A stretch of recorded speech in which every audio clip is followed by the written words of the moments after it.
ನೋಡಿ, ರೈತರಿಗೆ ನಾವು ಯಾಕೆ ಯೂರಿಯಾ ಆಗಿರ್ಬೋದು, DAP ಆಗಿರ್ಬೋದು ಅಥವಾ ಕೆಮಿಕಲ್ ಗೊಬ್ಬರಗಳನ್ನ ಬಳಸಬೇಡಿ ಅಂತ ಹೇಳ್ತೀವಿ ಅಂದ್ರೆ, ಎರೆಹುಳುನ ರೈತ ಮಿತ್ರ ಅಂತಾರೆ. ನಾನು ನಿಮ್ಗೆ ಜಸ್ಟ್ ಒಂದು ಸ್ವಲ್ಪ ಯೂರಿಯಾನ ಹಾಕಿ ತೋರಿಸ್ತೀನಿ ಯಾವ ರೀತಿ ಆಗುತ್ತೆ ಅಂತ ನೋಡಿ. ನೋಡಿ ಅಲ್ಲಿ ನೋಡಿ ಯಾವ ರೀತಿ. ದಯವಿಟ್ಟು ಕ್ಷಮಿಸಿ, ನೀರ್ಗೆ ಹಾಕ್ತಾ ಇದೀವಿ. ಸೊ ಇಷ್ಟು ಇಂಪ್ಯಾಕ್ಟ್ ಅನ್ನೋದು ಇರುತ್ತೆ. ಯೂರಿಯಾ ಆಗಿರ್ಬೋದು, DAP ಆಗಿದ್ರೆ ಮಣ್ಣಿನ ಫಲವತ್ತತೆ ಅನ್ನೋದು ಕಂಪ್ಲೀಟ್ಲಿ ಆಡ್ ಆಗ್ತಿರುತ್ತೆ. ಭೂಮಿ ಅನ್ನೋದಕ್ಕಿಂತ ನೀವು ಒಂದು ಕೆಮಿಕಲ್ ಫ್ಯಾಕ್ಟ್ರಿನ ಮಾಡ್ತಿರ್ತೀರಾ. ಅದೇ ಎರೆಹುಳುಗಳಿಗೆ ಆರ್ಗ್ಯಾನಿಕ್ ಗೊಬ್ಬರವನ್ನು ಹಾಕ್ತಿದೀವಿ. ನೋಡಿ ಏನಾದ್ರೂ ಚೇಂಜಸ್ ಆಯ್ತಾ? ನಾರ್ಮಲ್ ಆಗೇ ಇದಾವೆ. ಅವಾಗಲೇ ಏನಾಯ್ತು ಹೇಳಿ, ನೋಡಿ ಓಡಾಡ್ಕೊಂಡಿದ್ದಾವೆ. ಎಷ್ಟು ಆಕ್ಟಿವ್ ಆಗುತ್ತೆ ಅಂದ್ರೆ, ಇನ್ನೊಂದು ಇದು ಕೂಡ ಹಾಕಿ ನೋಡ್ತೀನಿ, ಆರ್ಗ್ಯಾನಿಕ್ ಗೊಬ್ಬರನೇ. ಒಂದು ನಿಮಿಷ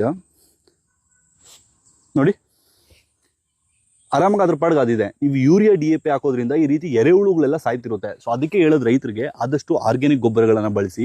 ನೀವೇ ಮನೆಯಲ್ಲಿ ತಿಪ್ಪೆ ಗೊಬ್ಬರ ಆಗಿರ್ಬೋದು, ಎರೆಹುಳು ಗೊಬ್ಬರ ಆಗಿರ್ಬೋದು, ಅಥವಾ ಕೋಳಿ ಗೊಬ್ಬರ ಆಗಿರ್ಬೋದು, ನೋಡಿ ಈಗಲೂ ಕೂಡ ಆಕ್ಟಿವ್ ಆಗೇ ಇದಾವೆ.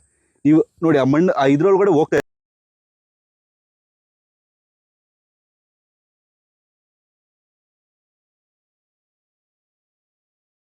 ನೋಡಿ, ಆ ಮಣ್ಣು ಇದ್ರೊಳಗಡೆ ಹೋಗ್ತಾ ಇರುತ್ತೆ. ಇಲ್ಲಿ ನೋಡಿ, ನಾನು ನಿಮ್ಗೆ ತೋರಿಸ್ತೀನಿ ಯಾಕೆ ನಾವು ಅಲ್ಲಿ ನೋಡಿ, ಅಷ್ಟು ಗೊಬ್ಬರ ಹಾಕಿದ್ರು ಕೂಡ ಆ ಎರೆಹುಳುಗೆ ಏನು ಎಫೆಕ್ಟ್ ಆಗಿಲ್ಲ.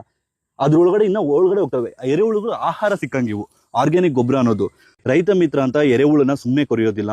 ಸೊ ಆ ಎರೆಹುಳುಗಳಿಗೆ ನಾವು ಆಹಾರವನ್ನ ಕೊಡಬೇಕು, ಈ ರೀತಿ ಸೂಕ್ಷ್ಮಾಣು ಜೀವಿಗಳನ್ನ ಕೊಟ್ಟು.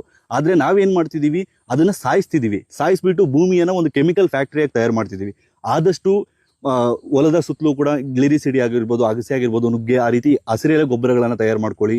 ಅಥವಾ ಕುರಿ ಗೊಬ್ಬರ, ಕೋಳಿ ಗೊಬ್ಬರ ಅಥವಾ ಎರೆಹುಳು ಗೊಬ್ಬರ ಈ ತರದನ್ನ ಕೊಡಿ. ಇನ್ ಕೇಸ್ ಅವ್ಯಾವೂ ಆಗಿಲ್ಲ ಅಂದ್ರೆ ಜೀವಾಮೃತ ಆಗಿರ್ಬೋದು, ಘನಾಮೃತ ಆಗಿರ್ಬೋದು, ಈ ತರದನ್ನ ಕೊಡಿ.